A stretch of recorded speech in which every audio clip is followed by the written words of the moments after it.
Well, welcome back, everybody. This is Thursday Night Political Hot Seat, live call-in show at 727-8750. 727-8750. Question is probably basically more of a statement than what a you- question, but it's I can answer that as far as I went out and bought a Bluetooth device for my ear so I'm not driving around holding my cell phone. I have seen other officers do this. I've brought it up to a couple of them on occasion and just telling them that it looks bad when you're going after people for that.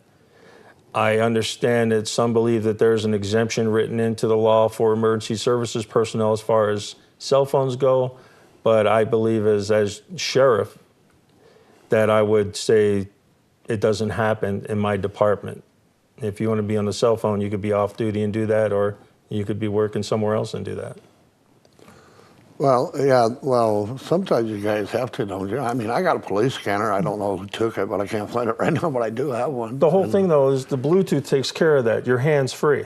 Right. You know, there are some people, and I've seen them, and they're like this on their door, and they're driving down the street, and it looks bad. It also looks bad when you turn around and go get somebody who's doing the same damn thing you were doing. Right. It's a double standard that we don't really need, especially, obviously, with Dave, public perception. You know, if we can't do it, you can't do it. And that's basically true, at least as far as I believe. Well, I guess that would be, people start believing that. And I'm not saying there is, but, you know, I've had many of people complain to me about, well, the deputies could do this or the sheriff could do that and we can't do it. And the thing is 90% of what I hear is a bunch of hogwash. There's always going to be a couple things that, you know, that the police, you can say, get away with, but that we're allowed to by law with certain circumstances. The cell phones come with built-in speakers too, because if you can't afford this or you don't want something in your ear, turn it over in your lap, you got the speaker, you're driving and you're looking around. The other thing too I hate about that, because people get on phones, it's like they're home. Right. And they're not looking everywhere like they're supposed to. Well, you know, I see people not on a cell phone just talking to their passenger. And I swear to God, they shouldn't even have a passenger. Their arms are waving in the air and they're looking to the side. And I think, oh my God, can you imagine if they were on the phone? The demonstrative driver, yes. But anyway, I think a lot of times people, if they see something, they come up with, you know, like I know a lot of times at Walmart, for instance, deputies will have to pull up out front to go in to process a shoplifter or something. Right. Or somebody will say, well, why does the deputy get to park over there in the red and nobody else does? They don't realize they're in there processing you know, and I said, well, they're probably processing somebody for shoplifting or something. I will be at Walmart for two different reasons. And one will be the processing of prisoners if they catch a shoplifter, or I'll be there getting a sandwich. And you'll know if you see my car which one I'm doing. If I'm processing a prisoner, I'm in the fire lane. If I'm picking up a sandwich, I'm parked out in the parking lot. Right. I won't abuse the fire lane for that. But somebody who needs something to complain about, they just automatically go tell everybody you were there getting a sandwich. One great thing about this country is if you want to complain about something, they let you do it. Right. Now, we do have another caller on the line, and this is Terry. Go ahead, Terry. Ask your question if you can hear us. Yes, I'd like to know about the speeding that goes on up and down Basin Road. How are you going to control that? That's just officer presence. If we can get them in there, the one thing that we have now is we have a minimum of one officer per sector. Where Basin is, that would be the north sector, and the north sector goes from Wilson all the way up to the cattle guard and beyond if the call allows. So if the deputy's not on a call, he's out on the streets. It's more officers will take care of that. If the public would just pay attention to the signs, that would help a lot as well. I mean, I've seen people that treat stop signs like yield signs a lot of time when I'm in my own vehicle, so there's no enforcement action there, but my God, it does irk you a bit. And I understand the safety concerns as far as speeding through the neighborhoods.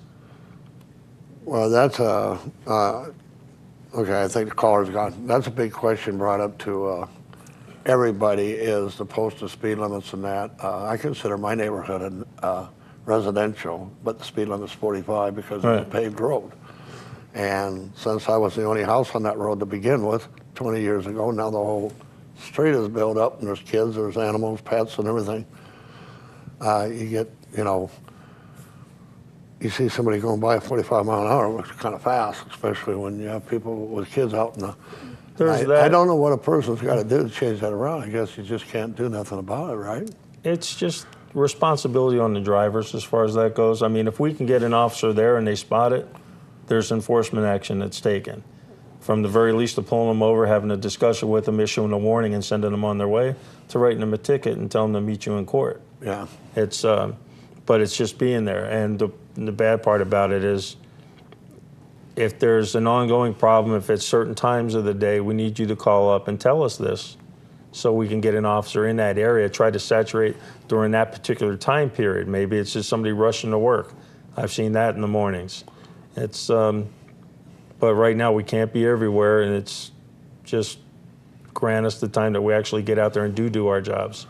Well, the county is so big, and Pahrump area is so big, and the whole county is so big that I know that you guys can't be everywhere because, the thing is I don't see why, like, through the years, the residences have built up, population came I think when I was first here, there was 7,500 people, and so now it's built up quite a bit more, and so I just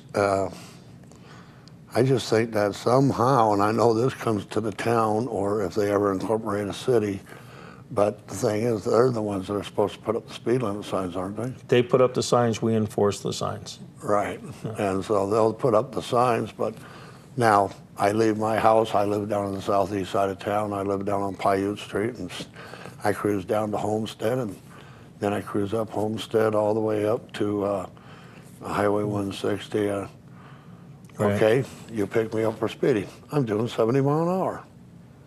How do you enforce that when there's not a speed limit going that direction, speed limit sign going that direction at all from my house to the 160?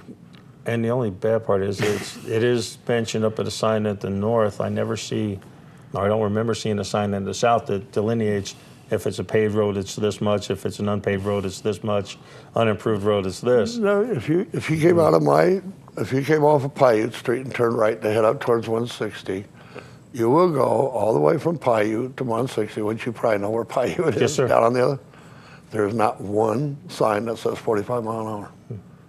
Going that direction. Now coming down Homestead, That would be something There's a to take up couple. with the town, right? Yeah. Well, right now, yes, and I mean, I'm not trying to cause you trouble or any deputies it's, trouble. I'm just saying, how would I get a speeding sign when I say, well, I just drove 3.5 miles and I don't see a speed basically, limit sign? if you get written, if somebody writes you a ticket for that, then what you're going to have to do is present your side, and the judge is going to point up to that sign up at the north end that says 45 on paved roads. You should know that. You live here. Yeah, well, I was going to say, yeah. everybody's going to say that. That's their blanket. It's just, should there be more signage? That's up to the road department. That's not the sheriff's. Yeah. And there was that one issue a couple of years ago when they were disagreeing about the speed limit signs on Pahrump Valley Boulevard coming off of 372. Right. So, it's not on us at this point. I would enforce whatever sign is put up until it was proven that it's not good. Yeah. Well, I'm just curious because I know that kind of puts you guys in a bad spot if somebody, if I was Mr. John, somebody important, and I got myself a big shot lawyer, I guess I could probably get out of most of those things. That's the bad part, or probably the bad part about our justice system is if you got the money, you can get out of pretty much anything. Well, that's the way people look at it too. So but I was just curious. I know it has to be the town that's supposed to put the signs up, right? Yes, sir. Okay. Yeah, the road department, county road department, All right, put those signs up. On that note, people, don't complain to the sheriffs or anybody like that. Go to the town or the road department. Okay, now we're going to go to a break now. We will be back right after these messages.